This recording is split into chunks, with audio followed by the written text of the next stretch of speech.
Assalamualaikum warahmatullahi wabarakatuh. This video is about educational attitudes.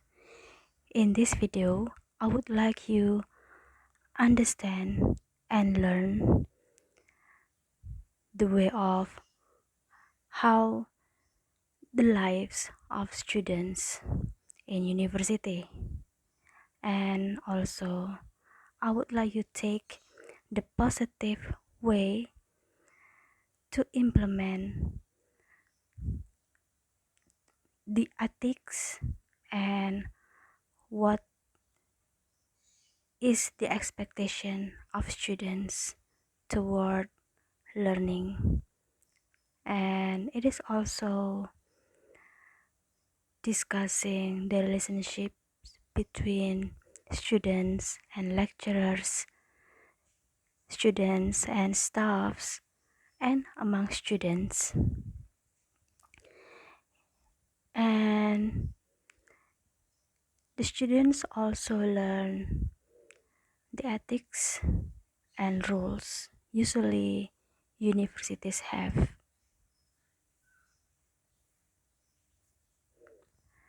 As we know that students' life in the first week is a chaotic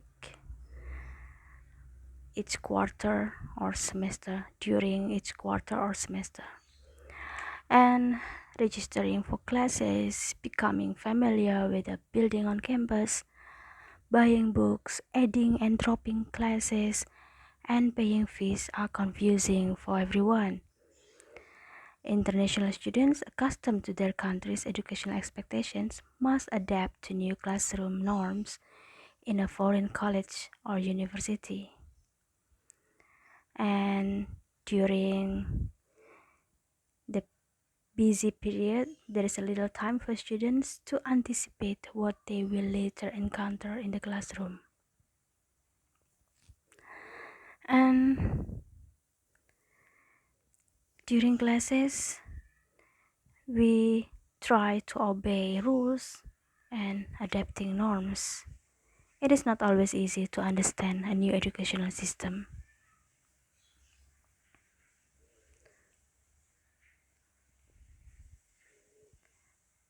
And talking about diversity in education, there is considerable variety in university classrooms in the United States and also in other universities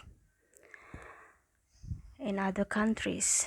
Because of diverse teaching methods and unstandardized curricula, no two courses are identical. It is the same as in Indonesian. What we have in our universities are different or diverse in other universities.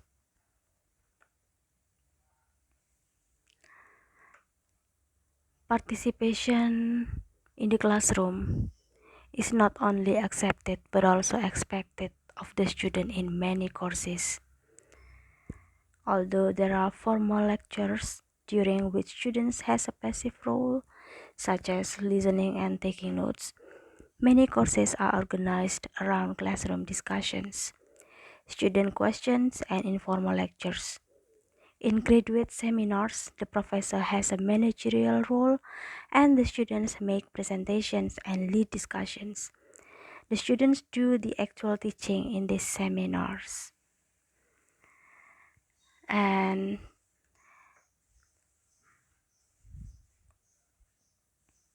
many instructors believe that an informal, relaxed classroom environment is conducive to learning and innovation. It is not uncommon for students, so it means it is common for students to have easygoing and friendly relationships with their professors. Professors may establish social relationships with students outside of the classroom, but in the classroom, they maintain the instructor's role. Professors have several roles in relation to students. They may be counselors and friends as well as teachers. Students must realize that when a teacher's role changes, They must appropriately adapt their behavior and attitudes.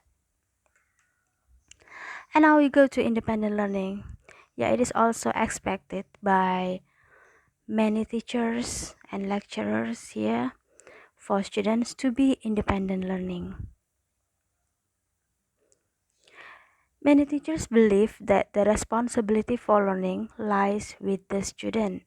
If a long reading assignment is given, instructors expect students to be familiar with the information in the reading, even if they do not discuss it in a class or give an examination. Courses are designed merely for students to pass exams. The ideal student is considered to be one who is motivated to learn for the sake of learning, they are interested only in getting high grades. When research is assigned, the professor expects the student to take the initiative and to complete the assignment with minimal guidance. It is the student's responsibility to find books, periodicals, and articles in the library. Professors do not have the time to explain how a university library works. They expect students, particularly graduate students, to be able to exhaust the reference sources in the library. That is called ideal students. And professor will help students who need it, but prefer that their students not be overly dependent on them. This differs from teacher-student relationships in other countries. In the United States, professors have other duties besides teaching. If a student has problems with classroom work, the student should either approach a professor during office hours or make an appointment. So in this case, students must have movement here, not to be passive. Okay, now I'd like to explain you how to be independent learning and why we have to have independent learning. Independent learning requires students develop the desire and ability to think on their own. The process is by independent thinking and critical thinking. That's why students must do independent learning so that they have independent thinking and critical thinking. By independent thinking, it is to convince oneself and others that the information being presented is true or reasonable. And students will be critical thinker, and it is kind of process used to collect and process information to arrive at a logical conclusion. And honor system is a system which is always used in school and also universities. And there is a story about the honor system. It is the experience of Woodbury, which prohibits boys from lying, cheating, or stealing. There are few locked doors at Woodbury. If a boy leaves a bicycle, laptop, or wallet somewhere on campus, it will be there when he returns. The goal is not to prevent stolen items, but to create a community of trust where a boy is taken at his word. Because of honor system, students are trusted implicitly, and Woodbury is a place where character development is as important as academic rigor. And it is also implemented in some schools in Indonesia when you meet canteen and the canteen let students to pay themselves honestly.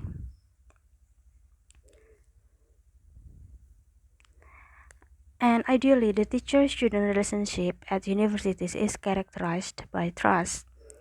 The honor system imposed by the teacher and the university demands that the student be honest in all areas of schoolwork. Thus, cheating on tests, plagiarizing in written work, presenting others' ideas as original, and turning in homework completed by someone else are all prohibited. Yeah, it is a kind of the honor system, which is introduced in 1889 when Woodbury boys asked the headmaster to trust them to maintain standards of behavior on campus. It still profoundly shapes the culture of the school. Without the honor system, one student says this place would be like the rest of the world. And competition is happen. Competition always happens in school, in the classroom, universities, among students. Relationships between students in the classroom can be cooperative or competitive. Yeah, um, you have to know how to distinguish cooperative and competitive here. And how do you make cooperative with someone in the classroom and when it become competitive? International students should not hesitate to ask for help if it is needed. And it's okay for us, for students, I mean, if you do not understand the material, then you need to make discussion with your friends or your teacher. It is a reason why they must present competition. Competition is needed when you have a test, okay? But when you make discussion, it is called cooperative. It means you studying together. Okay, why we have competition? As we know that a high grade point average is needed for entrance to superior graduate schools. Students feel pressure to achieve high grades when there are relatively few openings in graduate program. Competition is an example of only one value.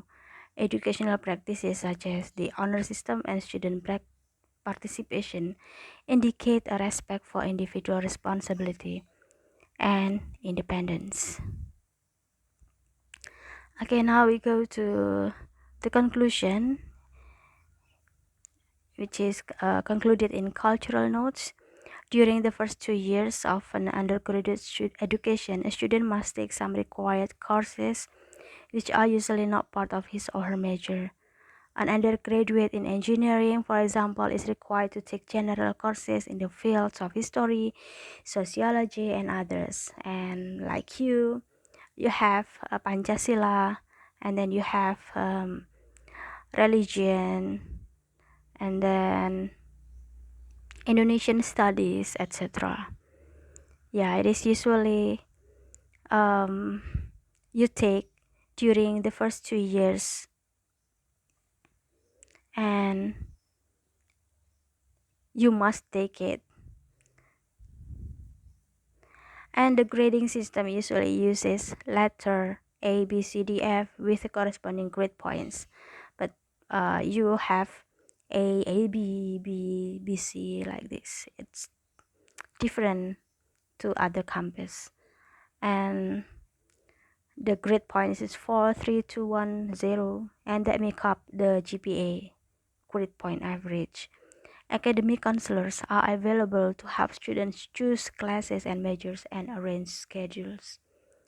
International student advisors can help, yeah, if you are going abroad, then to take study, to continue your study or pursuing studies, and then you become international students, right? And you have advisors then, and the advisors help you with specific problems concerning immigration, visas, and other such areas. On many campuses, there are clinics and centers that deal with specialized problems, psychological counseling services, Study skill centers and math or business clinics are often available to students. Academic counselors can usually recommend where to go for these services. There are other on-campus and off-campus services for students such as professional typing and tutorial in many subjects. Some of these services are free, others are not. Often department secretaries or professors can suggest names of proficient students who tutor others in particular subjects. Schools newspapers also list special services in the classified ed section.